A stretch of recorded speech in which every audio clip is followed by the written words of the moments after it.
Pukul 6 waktu Indonesia Tengah. Inilah Radio Republik Indonesia Bau-Bau dengan Warta Kepton. Berita seputar Kepulauan Buton. Kepala Kejaksaan Negeri Bau-Bau tertanggal 14 April 2025 telah menetapkan Pak Muhammad Rais selaku tersangka berdasarkan surat perintah 01 tahun 2025. Konsepnya itu sebenarnya lebih ke mendigitalkan UMKM. Dalam hal ini produk UMKM untuk bisa go online tentunya agar harapannya sih lebih ke peningkatan.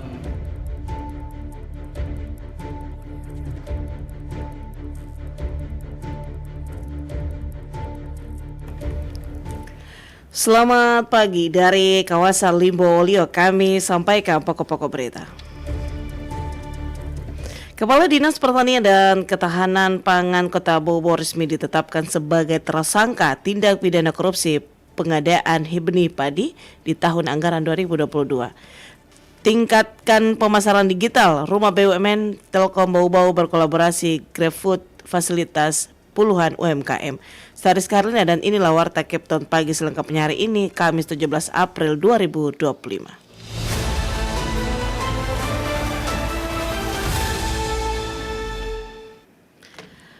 Kita ke berita yang pertama. Kepala Dinas Pertanian dan Ketahanan Pangan Kota Bau-Bau resmi ditetapkan sebagai tersangka tindak pidana korupsi pengadaan benih padi di tahun anggaran 2025. Harum Mulku melaporkan. Ya, anggarannya 314 juta sekian, tetapi nilai kerugian berdasarkan putusan Pengadilan Negeri Tipikor pada Pengadilan Negeri Kendari adalah Rp187.551. Kejaksaan Negeri Bau-Bau resmi menetapkan Kepala Dinas Pertanian dan Ketahanan Pangan Kota Bau-Bau inisial MR sebagai tersangka dalam kasus dugaan tindak pidana korupsi pengadaan benih padi pada tahun anggaran 2022.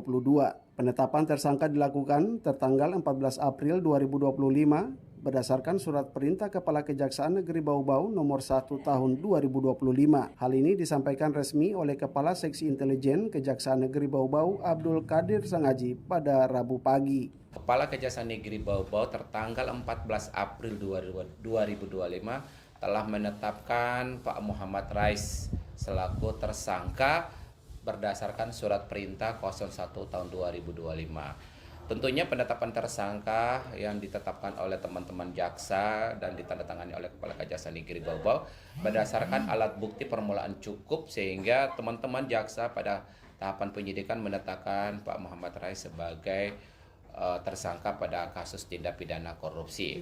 Lebih lanjut, Abdul Qadir menyebutkan penetapan tersangka ini merupakan lanjutan dari perkara dua tersangka lain yang telah lebih dulu diputus oleh Pengadilan Tindak Pidana Korupsi Tipikor Pengadilan Negeri Kendari. Dalam putusan tersebut, kerugian negara ditaksir mencapai 187 juta lebih. MR selaku kuasa pengguna anggaran KPA di Dinas Pertanian dan Ketahanan Pangan Kota Bau-Bau diduga turut bertanggung jawab dalam pengadaan benih padi tahun 2022 yang total anggarannya sebesar 314 juta lebih. Terkait dengan pengadaan benih padi tahun 2022, ya anggarannya 314 juta sekian, tetapi nilai kerugian berdasarkan putusan Pengadilan Negeri Tipikor pada Pengadilan Negeri Kendari adalah Rp187.551. Pihak Kejaksaan Negeri Bau-Bau telah menjadwalkan pemanggilan dan penahanan terhadap MR pada pekan depan. Hingga saat ini perkara tersebut telah menjerat 3 orang tersangka. Tidak menutup kemungkinan akan ada tersangka lain seiring dengan perkembangan proses penyidikan. Dari Kota Bau-Bau, Hairul Mulku RRI terus mengudara untuk Indonesia.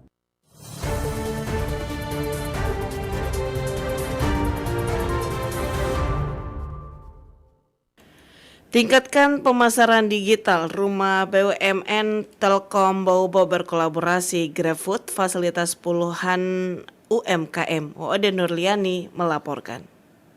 Rumah BUMN Kota Bau-Bau fasilitasi puluhan UMKM untuk memperluas pemasaran lewat online. Rumah BUMN menggandeng GrabFood Indonesia untuk mendapatkan kesempatan pemasaran produknya lewat pemasaran online GrabFood Merchant. Para pelaku UMKM mendapatkan treatment dan pelatihan khusus agar mudah memasarkan produk mereka secara luas. Pengelola Rumah BUMN Bau-Bau Heri Susanto mengungkapkan kolaborasi dengan GrabFood untuk mendorong digitalisasi UMKM Kota Bau-Bau sehingga lebih berkembang dan berdaya saing. Menurutnya dengan kondisi inflasi saat ini UMKM tetap perlu mendapat perhatian peluang ekonomi. Lewat pemasaran online diharapkan penjualan produk UMKM tetap meningkat. Heri menyebutkan rumah BUMN Bau-Bau memfasilitasi 60 UMKM untuk mendaftarkan langsung di aplikasi GrabFood.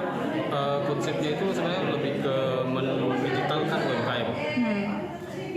Dalam hal ini produk UMKM untuk bisa go online tentunya agar harapannya sih lebih ke peningkatan akses pasar, itu satu. Yang kedua, menambah wawasan tentang penjualan, dan kemudian saya sendiri tahu bahwa berita nasional saat ini memang sedang inflasi, sedang deflasi dan seterusnya. Maka untuk itu BUMN hari ini hadir bersama teman-teman Grab Indonesia untuk memaksimalkan pemasaran UMKM yang ada di Kota Bau-Bau. GrabFood Commercial Assistant Manager Sulawesi Kalimantan Surya Alexander mengungkapkan sejak awal launching di Kota Bau-Bau, GrabFood telah mendaftarkan lebih dari 100 UMKM. Khusus pendaftaran lewat Rumah BUMN Telkom Bau-Bau, GrabFood memberikan special treatment dan aplikasi bisa aktif 2 jam setelah pendaftaran sehingga UMKM dapat langsung berjualan. Surya berharap dengan bergabungnya UMKM Bau-Bau di GrabFood, jangkauan pemasaran online-nya lebih luas dan pendapatan mereka lebih meningkat. Jadi mereka bisa jualan langsung karena kita pengen GrabFood itu nggak hanya resto-resto gede, merchant-merchant gede, tapi juga merchant-merchant UMKM bisa jualan dan menikmati bertumbuh dan berkembang bersama GrabFood seperti itu. Sementara itu salah satu pelaku UMKM Bau-Bau Sio Maimun Nur Hidayah yang turut bergabung langsung di Rumah BUMN Telkom Bau-Bau mengaku ingin memperluas pemasaran produknya tidak hanya dikenal masyarakat Kota Bau-Bau, namun warga di seluruh tanah air. Alhamdulillah sejauh ini semenjak saya kerja sama dengan KD, kita terbantukan baik dari pemasaran atau kemasan juga kita dibantu juga, dan untuk pemasaran lebih luas lagi. Sudah tidak untuk karena tingginya antusias peserta, Rumah BUMN Bau-Bau membagi kegiatan sosialisasi menjadi 2 sesi pagi dan sore hari sehingga lebih banyak UMKM mendapatkan manfaat keberadaan GrabFood. Wadi Nurliani, reporter Bau-Bau, melaporkan. Anda sedang mendengarkan Warta Kepton, berita seputar Kepulauan Buton.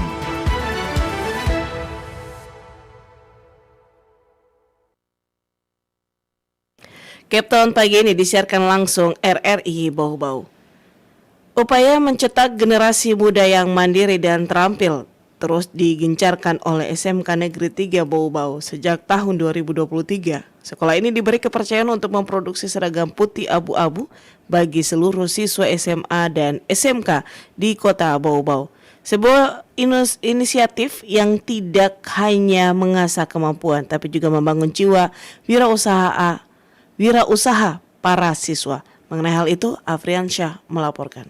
Mereka bisa menjahit dan mempersiapkan baju seragam putih abu-abu itu. Inisiatif kemandirian dan pemberdayaan keterampilan siswa-siswi terus digaungkan oleh SMK Negeri 3 Bau-Bau. Sejak tahun 2023, sekolah kejuruan ini dipercaya memproduksi seragam putih abu-abu untuk seluruh siswa SMA SMK di Kota Bau-Bau. Program ini lahir dari arahan langsung Dinas Pendidikan Provinsi Sulawesi Tenggara yang memberikan bantuan kain sebagai langkah awal produksi. Kegiatan ini menjadi wujud nyata pemanfaatan jurusan tata busana di SMK Negeri 3 Bau-Bau. Tenaga produksi berasal dari siswa-siswi kelas 11 dan 12 yang telah dibekali keterampilan menjahit secara intensif. Kepala SMK Negeri 3 Bau-Bau, Rosmawati, mengungkapkan kesiapan siswa menjadi kunci keberhasilan program ini. Kalau berbicara tentang yang mendorong kami itu adalah kesiapan dari anak-anak, ya. Itu mulai dari stakeholdernya sampai guru-gurunya membimbing mereka itu secara maksimal sehingga bisa mereka mempunyai skill atau keterampilan yang bisa mereka aplikasikan dalam arti bahwa mereka bisa menjahit dan mempersiapkan baju seragam putih abu-abu itu. Menurut Rosmawati, program ini sepenuhnya selaras dengan kurikulum SMK yang memang dirancang untuk mencetak lulusan siap kerja dan berwirausaha. Proses pembelajaran di jurusan Tata Busana tidak hanya fokus pada praktik menjahit, tetapi juga menyentuh aspek desain dan manajemen produksi.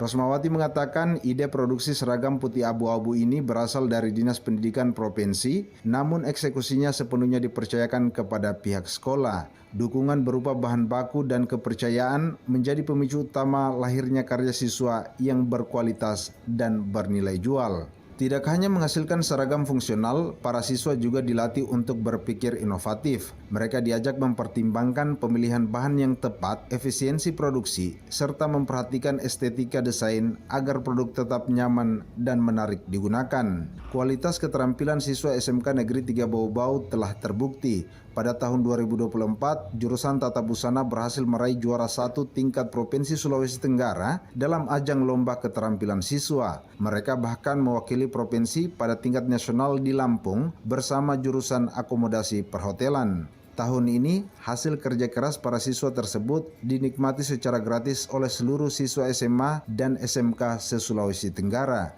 Gubernur Sulawesi Tenggara Andi Sumangeruka mengambil langkah dengan membagikan seragam produksi SMK Negeri 3 Bau-Bau secara cuma-cuma sebagai bentuk dukungan terhadap pendidikan yang sejalan dengan visi pembangunan daerah.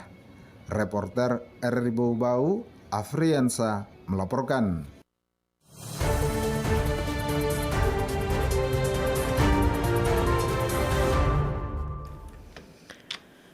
Kita ke informasi yang terakhir. Posyandu kini tidak hanya berfungsi sebagai pusat pelayanan kesehatan ibu dan anak, tetapi tengah bertransformasi menjadi pusat pelayanan terpadu masyarakat di tingkat kelurahan.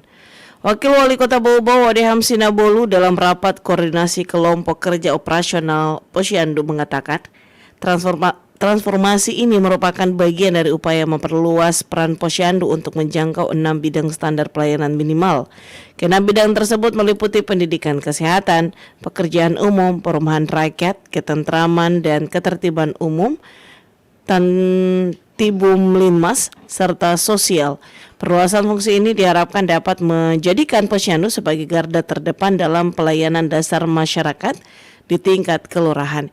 Ia mengungkapkan perubahan status kelembagaan, minimnya berpartisipasi dalam pembangunan, keterbatasan SDM dan pendanaan, hingga terbatasnya fasilitas menjadi kendala yang harus dihadapi bersama. Untuk itu ia menegaskan pentingnya sinergi dan keterlibatan semua pihak termasuk masyarakat, organisasi perangkat daerah, camat, lurah hingga pemerintah daerah. Menurutnya, masing-masing OPD perlu mengidentifikasi kebijakan dan anggaran yang bisa diarahkan untuk mendukung Posyandu.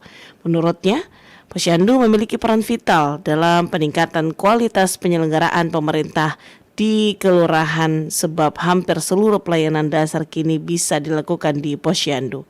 Untuk itu, Wakil Wali Kota mengajak seluruh elemen bergerak secara kolektif demi mewujudkan pelayanan yang inklusif dan adaptif.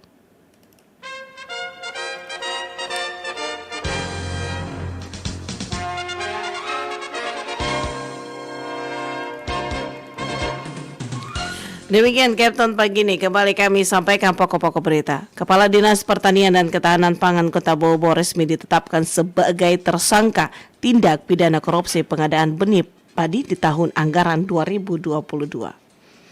Tingkatkan pemasaran digital, Rumah BUMN Telkom Bau-Bau berkolaborasi GrabFood, fasilitas puluhan UMKM. Demikian Warta Captain pagi ini. Kami harapkan Anda masih bersama kami untuk menyimak informasi kami lainnya dalam Captain pagi ini. Dapatkan juga informasi kami dalam portal resmi rri.co.id. Mewakili kerabat kerja yang bertugas, saya Rizka Harlina. Selamat pagi, RRI terus mengudara untuk Indonesia.